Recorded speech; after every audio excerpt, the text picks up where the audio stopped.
You're listening to As Read by Me, the podcast where writers read and readers listen. Greetings and welcome back to As Read by Me.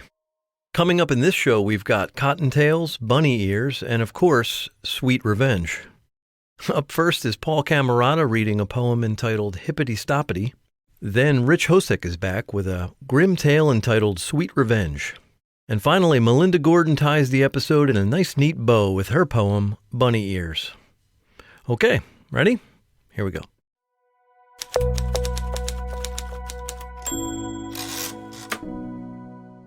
Hi, this is Paul Camarata, and this is Hippitty Stopitty, as read by me.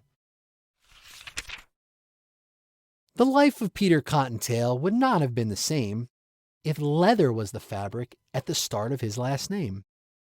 Picture naugahyde or burlap, where cotton's always been, and how Pete's kid soft lap snapshot biz that would so badly spin. How would Pete be received as satin tail or denim tail? Would then on a motorbike he ride the bunny trail?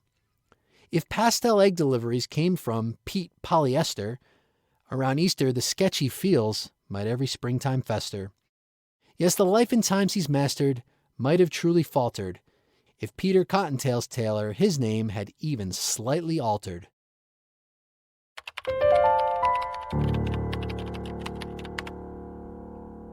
Hi, this is Rich Hosek. What is more satisfying than delicious candy and cakes, chewy caramel and sweet chocolate? Why, vengeance, of course. I hope you'll enjoy my story, Sweet Revenge, as read by me. Welcome to Gingerbread House Confections. Can I interest you in some of our fine licorice? The annoyingly cheerful woman behind the counter asked.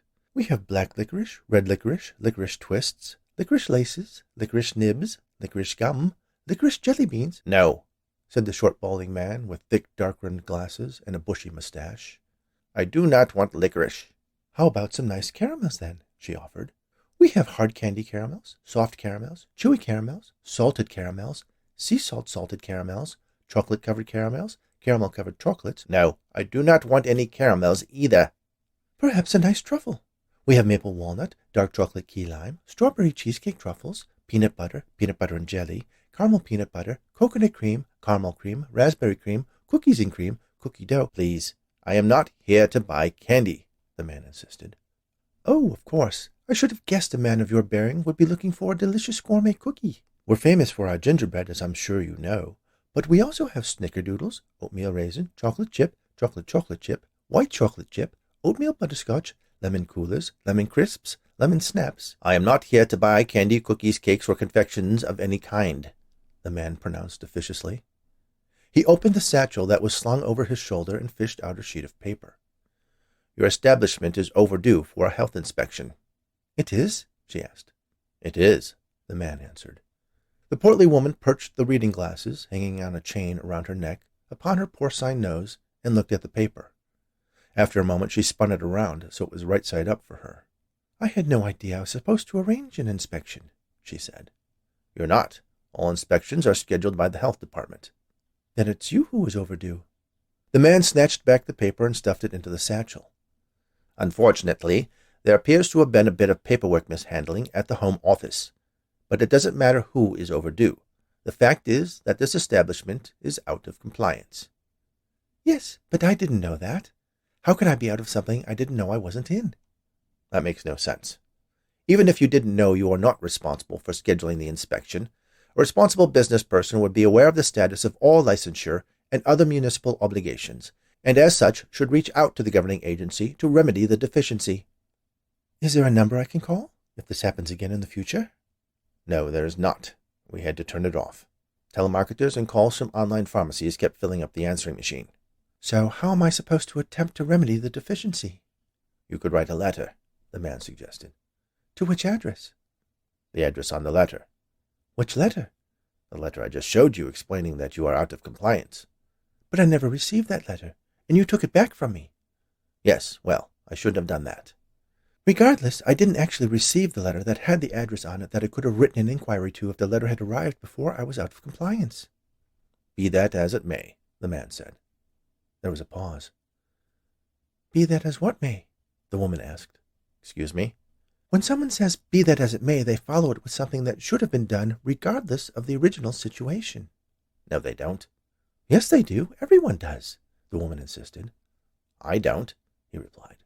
Then I stand corrected, because you are certainly part of everyone, and if you say you don't say anything after, be that as it may, my assertion that everyone does was certainly incorrect. I'm sorry.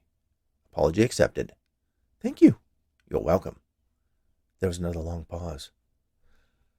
Are you sure you wouldn't care for some licorice? Red licorice isn't technically licorice, but we call it that anyway, since even though it's not at all the same flavor, it looks similar, apart from the color, that is. No, the man insisted.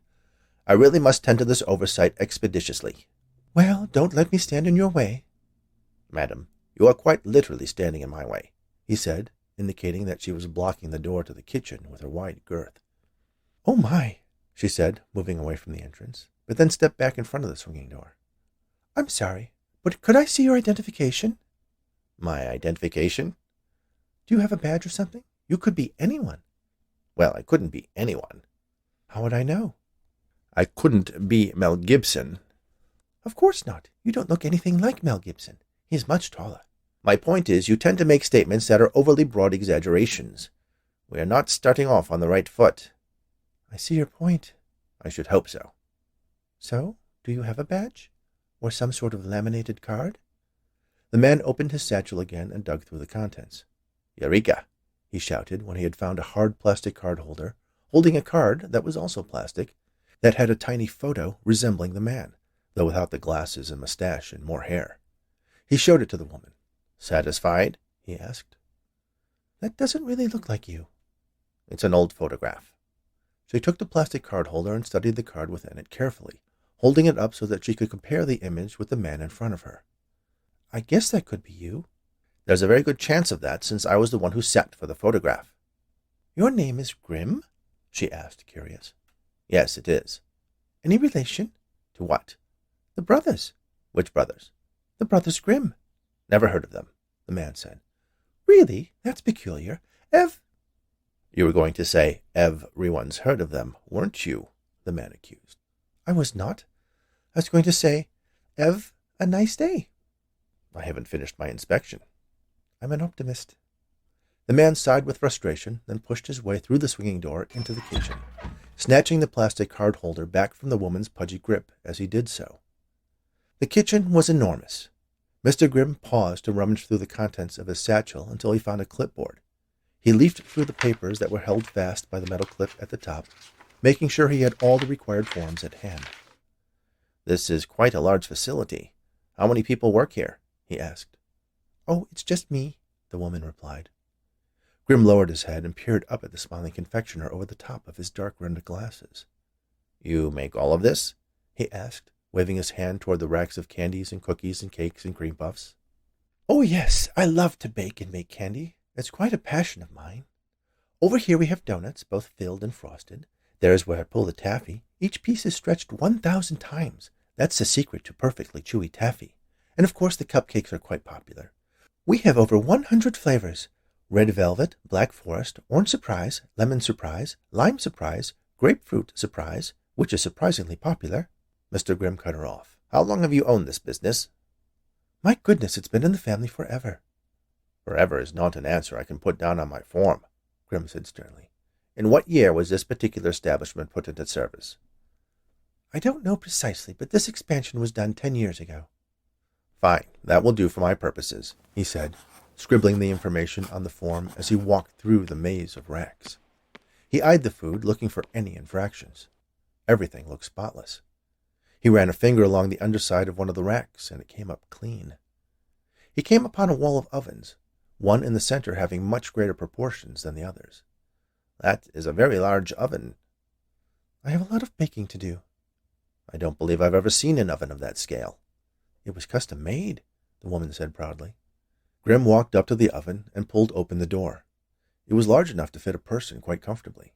He pulled out a penlight and shone it on the gleaming interior. He said, as he exchanged the light for a pen and made some notes on his clipboard. Do you like your job, Mr. Grimm? The large woman asked. The small man peered at her. Excuse me? You seem to be very good at what you do, but do you enjoy it? It's a job. he replied. It's just that I can't imagine a little boy saying, I want to grow up to be a health inspector. I find the work very rewarding. I feel like in my small way I'm just as important as a police officer or a firefighter, he said, in a somewhat defensive tone. Oh, I have no doubt, the woman replied.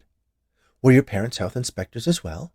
No, he said, as he continued inspecting the giant mixing machines. They were teachers. Really? What did they teach? Literature, he grumbled. And you've never heard of Jacob and Wilhelm Grimm? Grimm's fairy tales? They really are quite ubiquitous. Yes, so you've told me. I just thought with you having the same name you would have some connection. Please, I have work to do here. What's in this cabinet? Those are the molds for the holiday chocolates. You know, Easter bunnies, Santa Claus, hearts and flowers. He opened the cabinet and looked over the molds, picking a few of them up and inspecting them carefully. Do you know anything about your grandparents? The woman asked. Grimm looked at her with a combination of annoyance and curiosity. Of course I knew my grandparents. What kind of question is that? I'm just curious as to where they were from. Perhaps there is a relation to the German authors. My grandfather Grimm's father was adopted. I'm sure apart from the name there is no connection to these brothers you keep on about. Where do you store your perishable ingredients? The walk-in cooler is just over there, the woman replied, pointing to a gleaming stainless steel door. She followed the diminutive inspector as he walked toward the industrial-sized refrigerator. He was an orphan, your great-grandfather? Yes, he and his sister, Mr. Grimm replied. Now, can we stop this distracting inquiry into my genealogy and get on with the inspection? Of course, the woman said. Whatever you need. I'm just curious by nature, and your name reminds me of a story from my own family. I'm sure that's quite interesting, but I really do need to finish my work. You do go on. Don't let me disturb you. It's quite a fanciful story anyway. Apparently Wilhelm Grimm and his wife Dortchen adopted 2 young children who had murdered someone in my family. That is indeed quite fanciful, Mr. Grimm said, as he continued examining the eggs, milk, strawberries, blueberries, raspberries, blackberries, gooseberries, peaches, plums, pears, pomegranates, and other assorted produce. The brothers then convinced everyone that the murder was actually self-defense. They even wrote a story about it, totally mischaracterizing the incident, claiming my relative had kept them prisoner and threatened to eat them. Can you imagine that? Outrageous! The truth of the matter was she was a maker of sweets as I am, and they had robbed her. So she simply kept them confined until a constable could be found to adjudicate the matter. This was back in 19th century Germany. It wasn't like you could pick up the telephone and ring the police. No, I don't suppose it was, Grimm said, as he finished with the refrigerator and made numerous marks on his clipboard. They even claimed she was a witch. Imagine that. Indeed, the man said absently, as he checked the electrical connections between the bank of blenders and food processors, arrayed on a gleaming counter. Well, in truth she was a sort of witch, but not the sort who would eat children. More like a magician. In the kitchen, of course, she added with a laugh, as if it was the funniest thing anyone had ever said. Everything seems to be in order, the health inspector pronounced. I must commend you on keeping such a pristine kitchen. All of the refrigerated items are clearly labeled and dated. Your food preparation areas and equipment are clean, no signs of vermin or insects, and your ovens are spotless. He scribbled a few more notes on the forms and added his signature.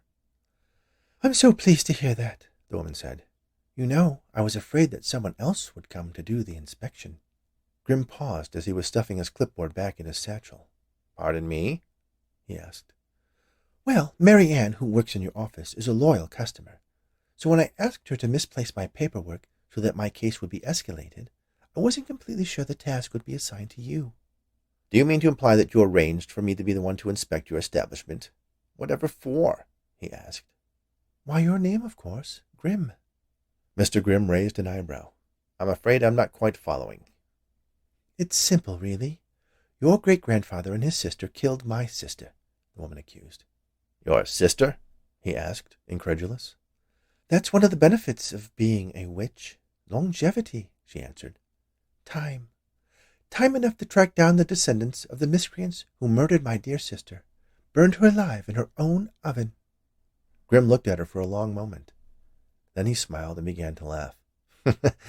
You almost had me there, he said. I thought for a second that you were going to stuff me into your oversized oven as vengeance. He laughed again. Oh, that is quite rich, quite amusing. I get it now. Gingerbread house confections, just like the house the witch lived in the story. Which story? Hansel and Gretel, he said, still chuckling. I thought you said you've never heard of the Brothers Grimm. The man stopped laughing. He clutched his satchel. It's taken me over a century to track you down, the woman said, the jolly demeanor evaporating, replaced by a dark, sinister expression that gave the small man chills. Grimm is a much more common name than you would imagine, and it took me a while to discover that your grandparents had emigrated from Germany to America. This is such a big country to find such a small man in. She waved her hands, and bolts slammed into place, locking the swinging door, while metal shutters rolled down over the windows, sealing them in the large kitchen. The lights dimmed. Then the large oven roared to life, casting an eerie glow into the darkened room. And now, the woman said, tightening her apron strings and pushing up her sleeves, I shall finally get the justice my dear sister deserves. You are the last descendant of those vile children. There shall be no one of your line left to terrorize us poor witches. The witch, despite her size, was quick and strong. As Grimm made a dash for the door, she reached out and grabbed one of his arms, then pulled him back to her and got a hold of his other arm, grabbing him so he was facing away from her, lifting him up so his feet dangled a foot off the ground. But I had nothing to do with whatever happened to your sister. I'm innocent, Grimm pleaded. Well, since your great-grandfather and his scheming sister are long since passed, you'll have to do, she said, without a hint of remorse. Certainly we can work something out, Grimm said. It was a long time ago. You have a successful business. Murdering me could adversely affect your business plan. Honestly, I'll be glad to be rid of this shop. I only set it up so I could contrive a situation where it could ensnare you and bestow upon you the fate your ancestors earned. You've been waiting 10 years for me to come inspect your shop? He asked, wriggling as best he could to no avail. Yes, it's been difficult being so nice and cheerful all these years. Baking and making confections was actually my sister's passion. Once I finished you off and avenged her, I'll be able to return to my previous vocation. What was that? Grimm asked, curious even as she carried him closer to the waiting oven. Mostly potions, casting a sleeping spell on an unsuspecting princess from time to time. That sounds fascinating, the little man said, the panic rising in his voice. I'd love to hear all about it, he added, hoping to stall for time. The witch nodded at the oven and the doors swung open. A wave of heat hit Grimm directly in the face. Sorry, but your time is up, she said. She lifted him higher and pushed him feet first toward the waiting inferno. Grimm waited until he was inches from the door, then pulled back his legs and shot them out so that his feet landed above the oven, causing him to flip over the witch, twisting out of her grasp and landing behind her. She was surprised that the little man was so agile. Do you really think you can escape? She asked. Yes, I quite expect I will, Grimm said, as he launched a sidekick at her ample buttocks, causing her to stumble forward into the oven. He quickly grabbed her ankles and shoved her inside the cavernous cooking chamber, then slammed the door shut. He looked around and grabbed the steel ladle and slipped it through the door handles, effectively locking her inside. What have you done? The witch cried from inside the oven. Let me out! Let me out right now! My grandfather warned me about you, Grimm said. He made sure I was trained in martial arts in case I ever found myself in this situation. To be honest, I thought he was a little crazy. The witch ranted and raved for a little while longer before she finally fell silent. Grimm removed the clipboard from his satchel. Oh my, human remains in the oven. I'm afraid you failed your inspection after all, he said.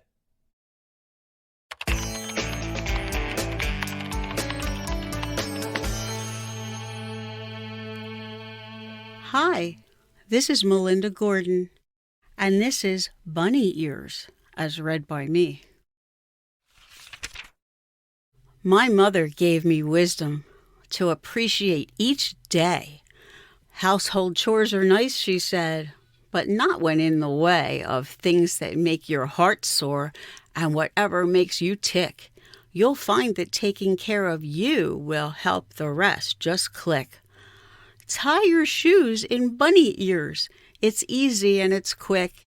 It leaves more time to read or play or dance or sing or pick a little patch of soft green grass right there in your front yard to share with nature's wonders. Life is short. Why make it hard? Always color inside lines until you've got it right. Then jump on out from in those lines and let your wings take flight. Be proud of who you are and let the world know you're unique. If everybody was the same, our world would be so bleak. Honor older people and listen when they speak. Make sure you have room in your heart when company they seek. Learn what makes them special, what they've seen and what they've done. Ask them how they've lived their lives and what they did for fun. Do your best work every day for fun or livelihood. And when your day is over, know that what you did was good. When you're tired, get some rest. There's no use to deny it. Overdoing causes stress, so please don't even try it. Gather at the table as a family every night and settle all your differences before you shut the lights. Find your joy and share it with the company you keep. And say, I love you to the world before you go to sleep. Thanks for joining us. If you're listening on a podcast app, please hit the subscribe button to be notified when we release future episodes. For more information about the podcast and the authors, visit asreadbyme.com. You can also find us on Twitter, and you can stream video versions of the show on YouTube and Rumble. If you're enjoying the show and would like to help us keep it ad-free, please consider supporting us by visiting asreadbyme.com and clicking the donate button. If you're a writer and would like to read something on an upcoming episode, send an email to writers@asreadbyme.com.